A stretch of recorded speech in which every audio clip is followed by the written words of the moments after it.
We often imagine that being a queen or a princess is a matter of pure fantasy, a life where one simply points a gloved finger at a velvet box and a tiara appears. We picture the royal vault as a limitless playground of sparkle, but the truth is far more grounded and perhaps far more human. In the rigid, velvet-lined world of the British monarchy, jewelry is not meant to be fun. It is meant to be significant. It is a uniform. A diamond is a display of power. A pearl is a symbol of purity. When a royal bride walks down the aisle, she is surrounded by two distinct categories of jewelry: crown property and family property. And the harsh reality that generations of royal women have faced is that neither category actually belongs to the woman wearing it. The public assumed this was a fairy tale, but this is the great illusion of royal inheritance. We look at the balconies of Buckingham Palace and see women dripping in diamonds, assuming they hold the keys to their own fortunes. But beneath the surface, the rules of ownership are a complex, sometimes unforgiving labyrinth of legalities, historical loans, and silent conditions. To truly understand this illusion, we must begin with a sound that has no respect for royal blood or aristocratic titles: the sharp, decisive strike of an auctioneer's gavel. Picture the scene. It is June 2006. The rooms at Christie's in London are packed with the world's wealthiest collectors, all waiting with bated breath to bid on the legacy of a woman who was once the most glamorous figure in the kingdom. Princess Margaret, the Queen's vibrant and rebellious younger sister, had passed away 4 years earlier, in 2002. She left behind a lifetime of glittering memories, an extraordinary collection of personal jewels, and a staggering reality: a massive inheritance tax bill.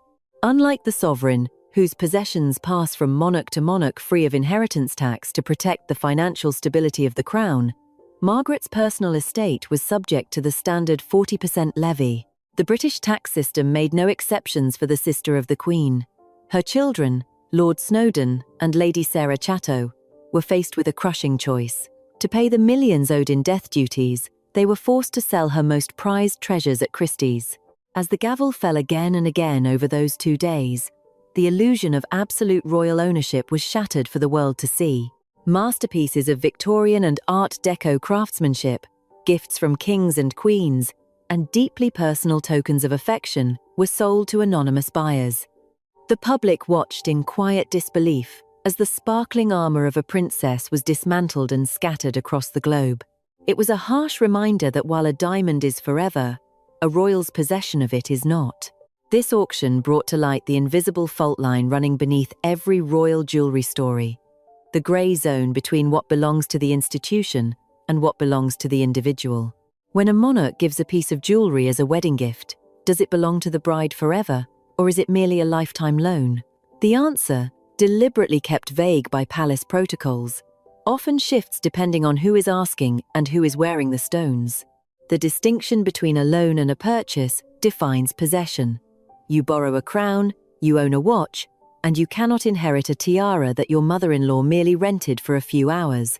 Deep beneath Buckingham Palace, in the air-conditioned silence of the royal vaults, lay hundreds of treasures that the Queen never touched. For 70 years, Queen Elizabeth II acted not just as a sovereign, but as a meticulous curator of this vast collection. She understood that these pieces were not just decorative accessories, they were physical objects that had weight, sharp edges, and a profound historical burden.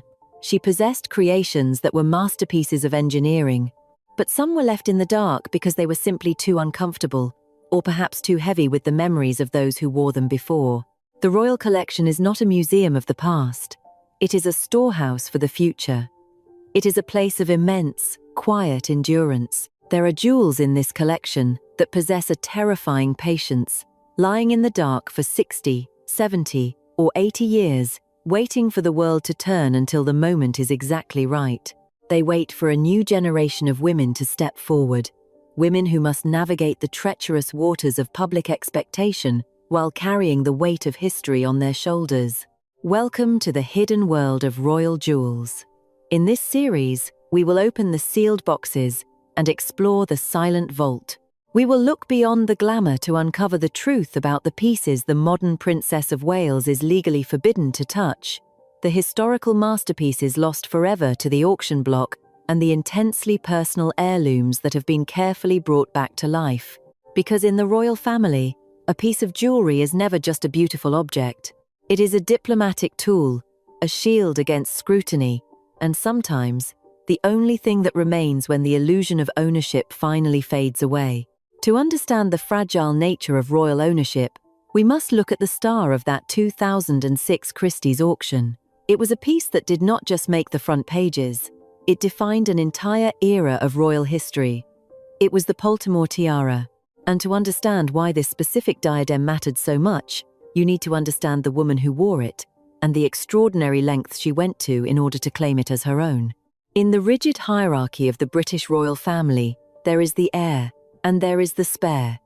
One is born for duty, silence, and the heavy weight of the crown.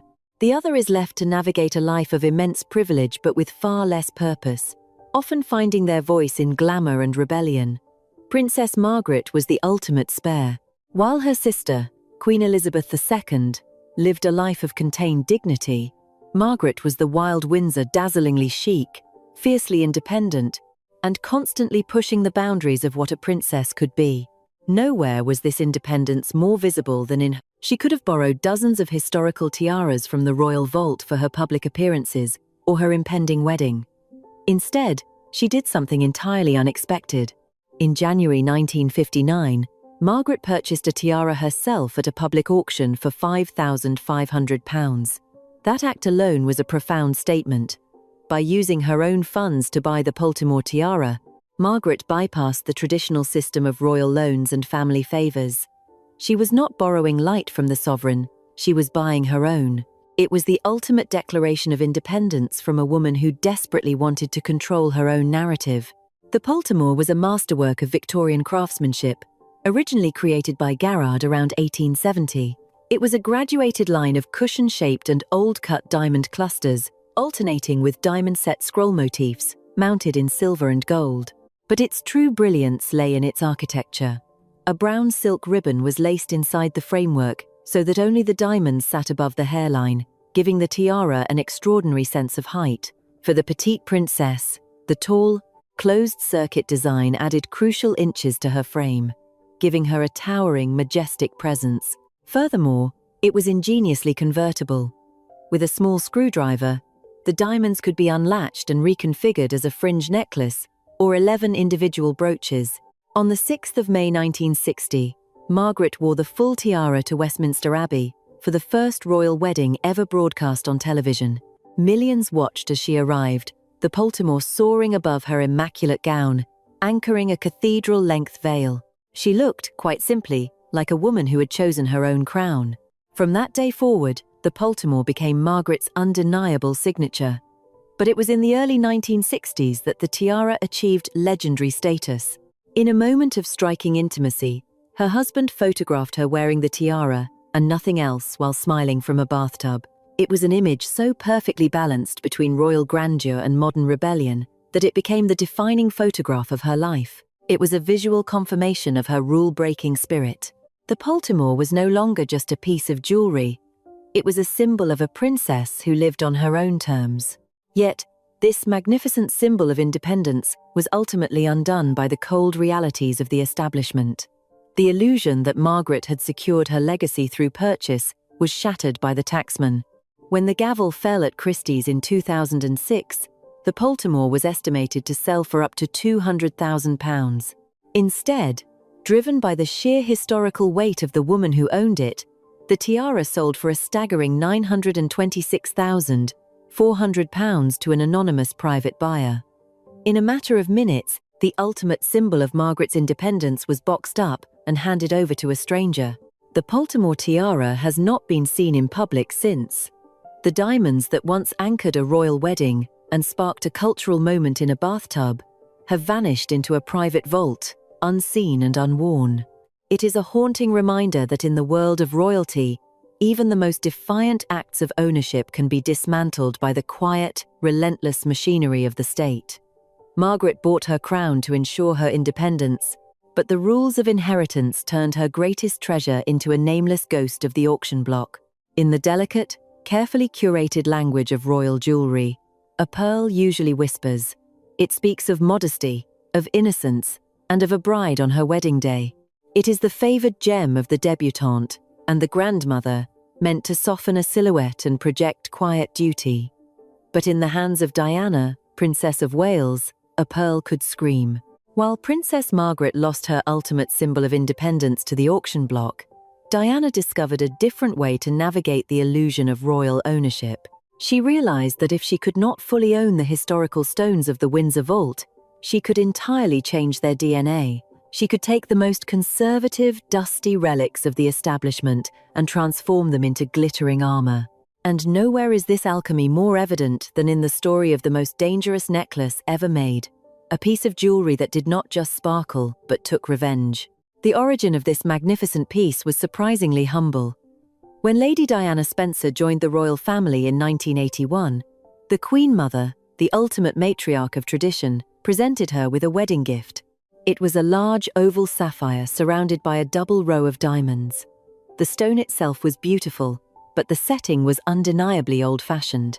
It was the kind of heavy, respectable brooch that the Queen Mother herself would pin to the lapel of a thick wool coat for a church service.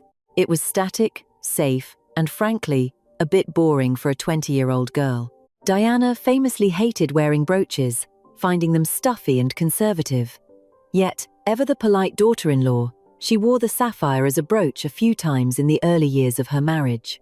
But the jewel sat heavily on her chest, like a paperweight of royal tradition. Diana, however, had an eye for potential. She looked at that conservative sapphire and saw the fire trapped inside its setting, understanding that gems sometimes need to be liberated from their old roles to truly shine.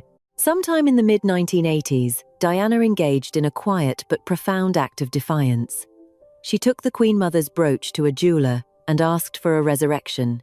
She ordered the sapphire to be stripped of its pin and mounted as the centerpiece of a magnificent, architectural choker consisting of 7 strands of lustrous pearls. This was not a subtle update, it was a complete reimagining. A 7-strand choker is a statement of immense confidence that acts like a corset for the neck, holding the head high and demanding the room's attention. She had successfully turned a grandmotherly gift into a dazzling, seductive shield. She wore this newly forged armor to the White House in 1985. As she famously spun across the dance floor with John Travolta in a midnight blue velvet gown, the sapphire choker flashed under the chandeliers, cementing her global image as the Queen of Hearts. But the necklace's most defining, historical moment was yet to come. The date was the 29th of June 1994. That evening, Prince Charles was scheduled to appear in a televised documentary where he would finally confess his adultery to the world. The palace braced for the fallout, expecting a humiliated Diana to hide from the cameras and stay out of sight. Instead, Diana attended a high-profile gala at the Serpentine Gallery. She stepped out of her car wearing a daring, off-the-shoulder black silk dress that immediately became enshrined in fashion history as the revenge dress. But the true weapon of the evening was glowing at her throat. She did not wear a delicate gold chain or a simple, unassuming pendant. She reached into her jewelry box and pulled out the boldest, most aggressive piece she owned, the 7-strand pearl and sapphire choker. It was a masterstroke of psychological warfare. The massive necklace drew the eye straight to her face, which was glowing with a defiant, radiant smile. By wearing a gift that originated from the very heart of the Windsor establishment, she was using their own diamonds to declare her absolute independence from them. The necklace had officially become a weapon. That night, the pearls did not whisper, they roared. After Diana's tragic death, the revenge choker entered a complex legal and emotional limbo. Because Diana had paid for the pearl modification herself, the legal ambiguity of ownership was resolved in her favor. The choker was deemed her private property, not a crown loan, and it legally passed to her sons, Princes William and Harry. Today, this iconic piece is presumed to be securely resting in the private vaults of Princess Catherine.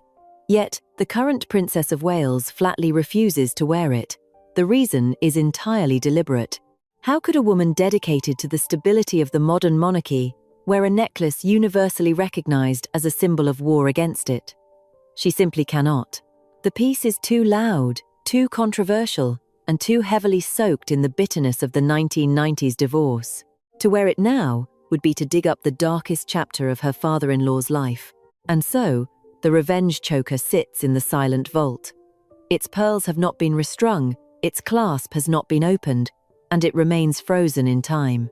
Diana proved that true ownership of a jewel isn't just about possessing the stones, it is about controlling the narrative they project. She imbued the choker with so much power and rebellion that it has become radioactive with memory, a glittering ghost that the modern palace can keep in a safe, but can never truly tame. If Princess Diana's revenge choker was locked away because its memory was too loud, our next treasure vanished because the world believed its owner had been entirely disgraced. In the intricate theatre of the Windsor dynasty, when a royal falls from grace, their jewels often disappear into the shadows with them. This is the story of the York tiara, a glittering diadem that spent 2 decades as a phantom, only to achieve one of the most triumphant resurrections in modern royal history. In July 1986, Sarah Ferguson walked down the aisle of Westminster Abbey. At the moment of signing the marriage register, her floral wreath was removed to reveal a dazzling diamond diadem. This was the York tiara, commissioned specifically for her from the royal jeweller Gerard, serving as a generous gift from Queen Elizabeth II and the Duke of Edinburgh. For a young woman entering the formidable ranks of the royal family, receiving a bespoke tiara was the ultimate seal of approval. It was not alone, it was hers. Throughout the vibrant, headline-dominating days of the 1980s, the Duchess of York wore this classical, rigid geometric crown across the globe, from royal tours in Canada to official banquets in Australia. But fairy tales are fragile, and royal favour can be notoriously fleeting. Following her highly publicised divorce from Prince Andrew in 1996, Sarah lost her official status, and her relationship with the establishment fractured. The York tiara made its last high-profile appearance at Elton John's White Tie and Tiara Ball in the summer of 2001. And then, absolute silence.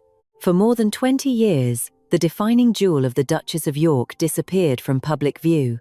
As Sarah's financial troubles became a frequent subject of the British tabloids, rumours began to multiply. Many assumed she had quietly sold the diamond diadem to cover her mounting debts. Others whispered that it was locked away in a cold bank vault, or that the Queen had strictly forbidden its public display due to the unending scandals surrounding her former daughter-in-law. The York tiara became a ghost of a bygone era, an artifact that most royal historians believed was lost forever. But the vault, as we have learned, is incredibly patient. The answer to this 2-decade mystery arrived unexpectedly, far from the gates of Buckingham Palace. In the summer of 2023, the world's elite gathered in Amman for the magnificent royal wedding of Crown Prince Hussein of Jordan and Princess Rajwa. Among the distinguished guests was Princess Beatrice, the eldest daughter of Sarah Ferguson and Prince Andrew. As she stepped into the reception, a collective gasp went through the community of royal watchers. Resting gracefully upon her head was the York tiara. It was a masterstroke of silent diplomacy. The tiara, thought to be dismantled or sold off to the highest bidder, had been safe all along. By wearing the diadem created for her mother nearly 40 years earlier, Princess Beatrice gave the jewel a new life on the head of the next generation. The symbolism of the moment was stunning. It proved that despite the divorces, the financial ruin, and the long years of public exile, the bloodline and the legacy of the Yorks endure. The York tiara returned not as a tragic relic of the past, but as a proud sign of continuity. It demonstrated that in the high-stakes game of royal inheritance, the greatest victory is simply survival. The scandals of one generation do not have to dictate the future of the next, and sometimes, a family's most precious armor is the jewel they refuse to sell. If the 20-year disappearance of the York tiara felt like a lifetime in the fast-paced modern era, it is a mere blink of an eye compared to the terrifying patience of the royal vault's oldest ghosts. While some jewels are hidden because of scandal, others are deliberately placed into a deep, century-long slumber by a sovereign who is playing a much longer game. To understand the strategic mind of Queen Elizabeth II, we must look at a masterpiece that she possessed for her entire 70-year reign, yet completely refused to wear. For decades, this diadem was considered a ghost, seen only in grainy black and white photographs from the Jazz Age. It is the Strathmore Rose tiara. Its story begins in a world that feels unrecognizable today. In 1923, Lady Elizabeth Bowes-Lyon, the woman who would later become the formidable Queen Mother, was preparing to marry the Duke of York. She was a young, fresh-faced aristocrat, an English rose not born to be a queen, but destined to become one. Her father, the Earl of Strathmore, wanted to give his daughter a wedding gift that reflected her soft, romantic nature. He commissioned a delicate garland of wild roses woven entirely in diamonds. It was a triumph of 1920s design, intended to be worn low across the forehead in the fashionable, carefree flapper style of the era. The young Duchess adored it, but as she ascended to the throne in the 1930s, the wild roses disappeared. A queen consort needed taller, grander, and more imposing diadems to project imperial strength. The romantic garland was quietly packed away. When Queen Elizabeth II inherited the family's vast collection, the Strathmore Rose came into her possession. Yet, despite hosting hundreds of state banquets and posing for countless official portraits over 7 decades, she never wore it. Not once. The reason was not a lack of appreciation, but a sharp understanding of the visual language of power. Elizabeth II was a monarch of structure. Her style was regal, static, and geometric. A delicate floral garland from the Roaring Twenties simply did not fit the steady, stoic armor required by a modern head of state. But rather than dismantling the tiara to create something new, as many queens before her had done with unwanted jewels, she made a deliberate, calculated choice. She left it in the dark. It slept through the Blitz. It slept through the swinging 60s, and it slept through the entire Diana era. This was the ultimate manifestation of the matriarch's long game. The Queen understood that the royal collection is not just a personal wardrobe, it is a toolkit for the future. She knew that if she wore everything, nothing would be special for the next generation. She hoarded the Strathmore Rose, not out of indifference, but out of preservation. She was waiting for the exact right moment, and the exact right woman, to bring it back to life. That moment arrived a full century later. In November 2023, as the doors of Buckingham Palace opened for the South Korean state banquet, the Princess of Wales, Catherine, stepped into the light. A collective gasp rippled through the community of royal historians. Resting flawlessly on her dark hair was the 100-year-old ghost. She did not wear it flat across her forehead like a 1920s flapper. Instead, she wore it positioned high in her hair, like a crown of living flowers. The symbolism of this resurrection was shattering. Like the Queen Mother, Catherine was not born into royalty. She was the English rose who married into the Windsor dynasty. By authorizing the release of this specific, deeply familial tiara, King Charles III was sending a clear, undeniable message. This was not just a loan. It was a visual confirmation of Catherine's place at the absolute heart of the family. The Strathmore Rose skipped Queen Elizabeth II, it skipped Princess Margaret, and it skipped Princess Anne. It waited in the silent vault for 100 years, simply to find the one woman who could wear its history without being crushed by its past. It proved that in the royal family, a piece of jewelry that is hidden is not a piece that is rejected. It is simply waiting for its true destiny to unfold.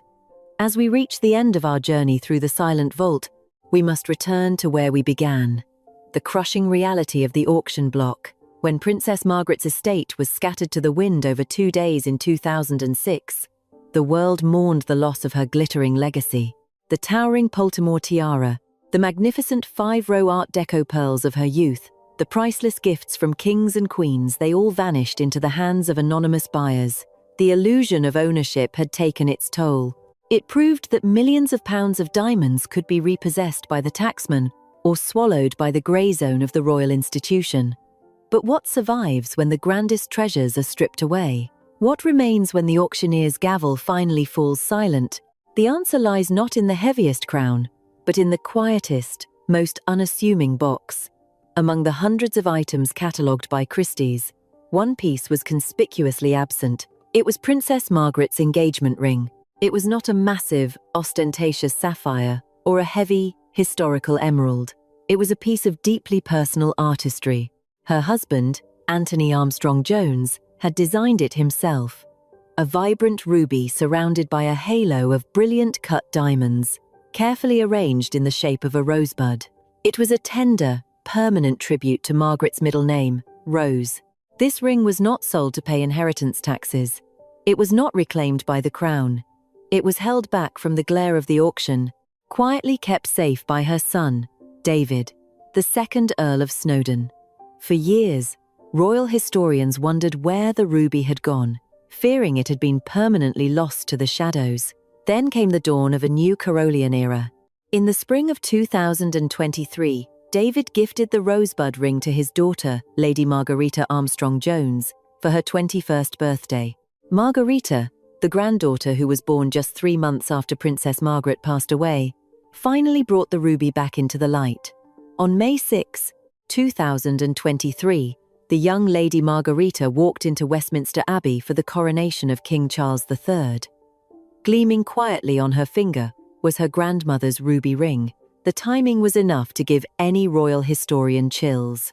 Exactly 63 years earlier, to the very day, the 6th of May 1960, Princess Margaret had walked down the aisle of that exact same abbey as a radiant bride, wearing the towering Poltimore tiara. The Poltimore tiara is gone, reduced to a nameless ghost in a foreign vault, but the ruby rosebud returned to the abbey. This is the ultimate lesson of the royal jewel collection. Grand tiaras and million-dollar necklaces are magnificent, but they are often just an illusion of ownership, vulnerable to the cold mechanics of taxation, the rigid protocols of the institution, and the brutal shifting of eras. But the pieces a family refuses to sell, the quiet tokens of affection kept safe through grief and generational change, become something far more powerful. They become armor. Love, unlike diamonds, does not need a fitted blue leather case to survive. The greatest luxury in the Windsor dynasty is not the jewel you can sell to the highest bidder.